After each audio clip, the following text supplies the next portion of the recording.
So I want to cast a vision for you tonight. What is the vision of the readout? What is the vision of America? What should our vision be? And I would just simply put it this, that we need a restored, God-honoring constitutional republic. That's our vision. That's what I want to see. Is that what you want to see? Yes. Okay.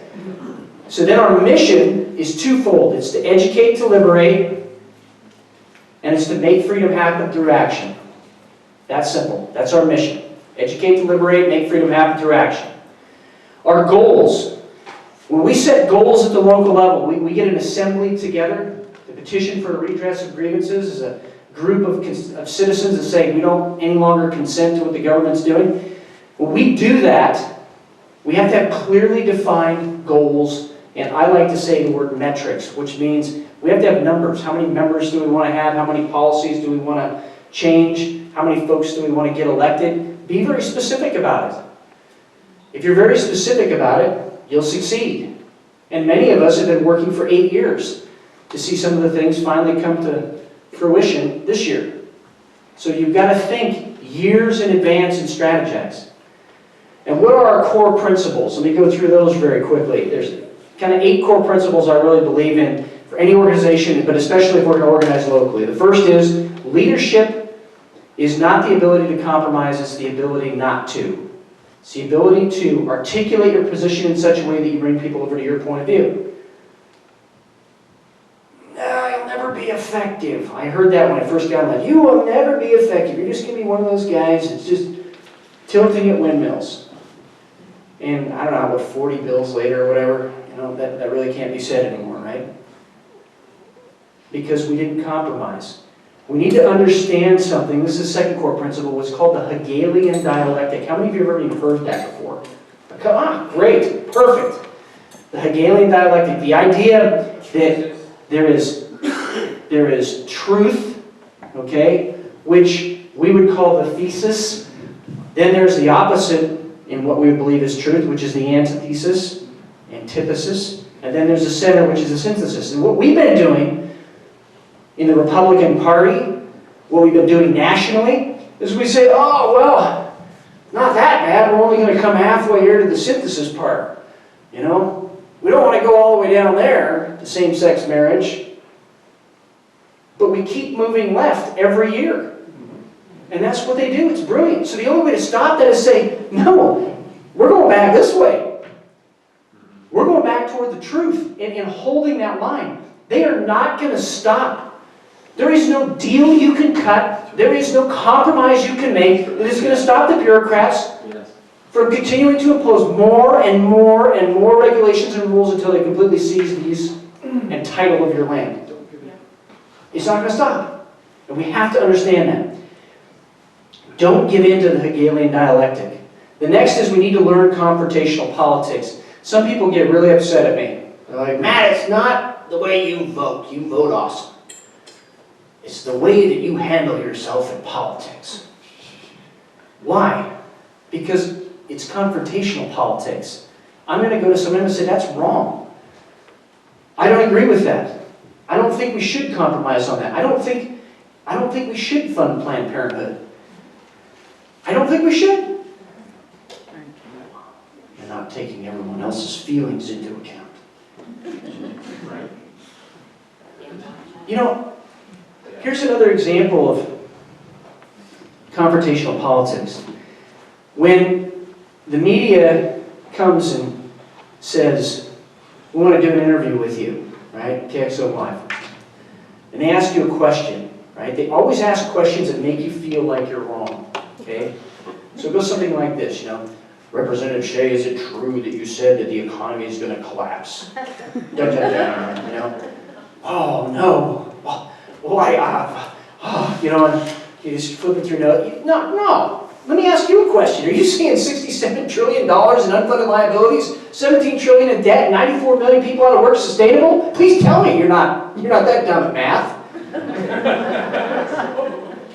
Make them defend it. That's confrontational politics. Make them defend their position. Look at communism and socialism is on the ash heap of history. We shouldn't be scooping the ashes up trying to form it into some sort of new sculpture. Okay? should be a statue of Lenin in Fremont. We shouldn't. We should destroy it right then and there by asking the questions that destroy their ideology, because their ideology isn't truth. It's not truth. The next thing that I always talk about, the fourth thing, core principle, we need to pray and fast for solutions. Honestly, if we are Christians, we need to actually get back to praying and fasting. Amen. And you know what? A lot of us, myself included, we could skip a few meals, right? We could. But if we really believe Jesus Christ is the solution, He's God of the universe, through Him everything is possible, we should be praying and talking to Him and fasting. Because He can fix this. He's the only one. He can fix it, yeah. And all we've ever really had is an appeal to heaven anyway. Really. The fifth thing is we need to do what we say we believe. Many have heard me say this before. That means we've got to actually read what we believe. We've got to read the Bible cover to cover. We've got to read the Constitution cover to cover. We've got to read the state Constitution cover to cover. And that means we have to be voracious readers. If you're in this room today, you are a leader. And there's an old saying a mentor of mine had that all leaders are readers, but not all readers are leaders. You got to be a reader. And don't say, I don't like to read. You know, read. That's where this stuff comes from, is books. I mean, it's not like this stuff is brand new. It's happened before. In Rome, in Greece, in Ireland, in Scotland. Which brings me to this. We need to be independent thinkers. Don't take what you see on the TV, even if it's somebody you think you trust, or hear on the radio, unless you've researched it yourself. One thing I've learned in politics is that if you think you know somebody, you don't. It's how they act. Go test them, myself included. Test them. Now, interestingly enough, because I brought up Ireland, yesterday was the 100th anniversary of the Declaration of Irish Independence. Yesterday was. They fought for 700 years for freedom. 700 years. And when I was in Ireland, I got invited to go and actually visit a house where they had been singing that's what they call it, Republican songs for 300 years. Every week, same day. Do we have that kind of even idea or persistence? My goodness.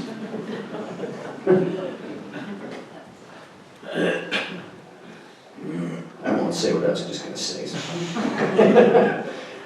The next thing is we got to quit going to government for our needs. Honestly, we do. Everything the government has a string attached to it. There's always a string. And the best way to do that is just become an entrepreneur. Don't rely on the government. Well, that's fine to you, Matt. You get a paycheck from them, right? Well, I also have a private law practice. And I could leave tomorrow, go into private practice. I'd probably be, well, at least my wife would probably be much happier. And spend some time on a farm. So, we need to get into that mentality that everything the government gives to us, local government especially, has a string attached. And the last two things, we need to owe no one anything. It means get out of debt. If we expect government to be debt-free, we should be as well. Now some of you are thinking, we got a mortgage, there's no way we can do that. Look, get as debt-free as you can. If all you got left is a mortgage, great, good job. But get as debt-free as you can. And then, last but not least, we need to become self-reliant.